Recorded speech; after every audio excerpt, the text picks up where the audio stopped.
Okay, so good morning. I'm down here by the bay, as you can see. Very beautiful morning. And I wanted to share with you, I was just contemplating about the world as I was out this morning. And I was online last night with one of the local course groups here, and one of the participants brought up the question that has probably been coming to quite a few minds by now. Just saying, what's really going on? Who's pulling the strings? This just seems blown so way out of proportion in terms of the entire shutdown that's happening all over the place for a flu virus. And so he was starting to ask that question and saying, hey, there's only 100 people, in the States. This is a government shutdown, and so there's the question of that will be coming to people's minds of what's really going on and who's pulling the strings. So I want to fully support us to stay true to the higher truth in the mind. As Jesus tells us in the Course, this world is the ego's world. So who's pulling the strings, really?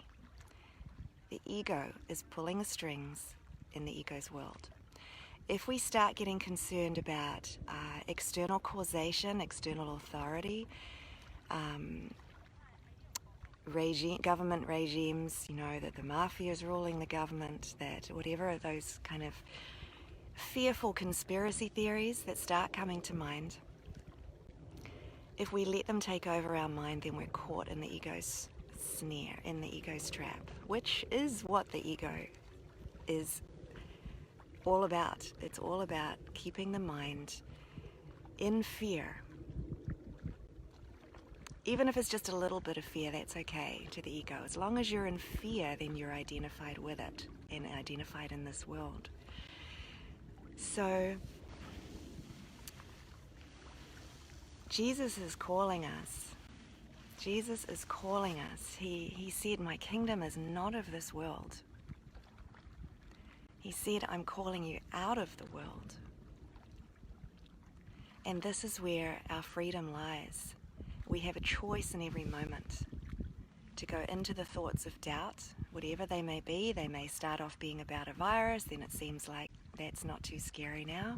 We've been in this for a while, look at the statistics, calm the fear.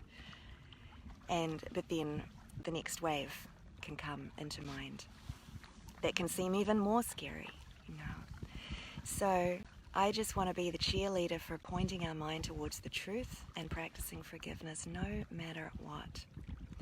I was reminded the other day of, in Jesus' times, it was under Roman rule, and here's just a great demonstration of really following inner guidance.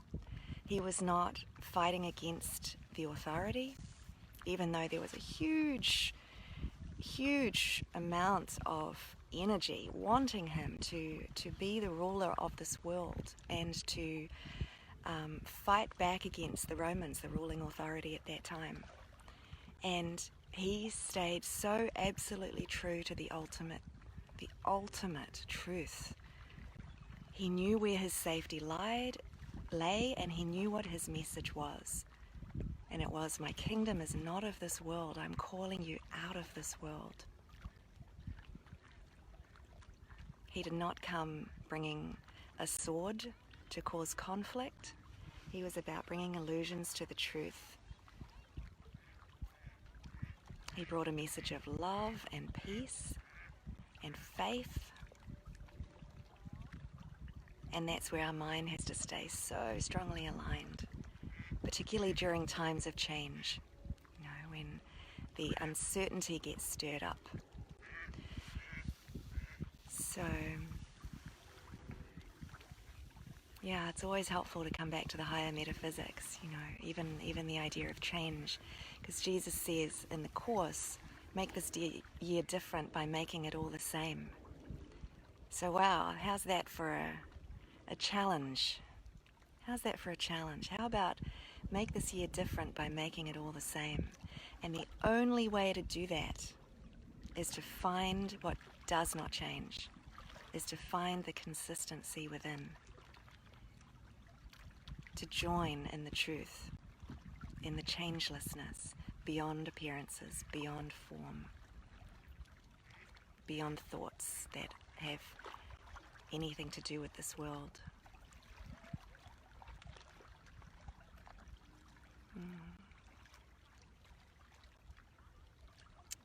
So our reality is changeless. The light in our mind is ever present. And forgiveness is our practice, our tool, our pathway, no matter where we are and no matter what thoughts are arising. And last night, the lesson we actually went through together was lesson 62. I highly recommend paragraph 3. That was the one that just had a lot of spark and energy behind it. That paragraph is amazing, where Jesus is talking about the shift in mind and the purpose of forgiveness. Basically what forgiveness brings and what it does and what it gives us. So if ever you need a boost, I would go for lesson 62, paragraph 3 of A Course in Miracles.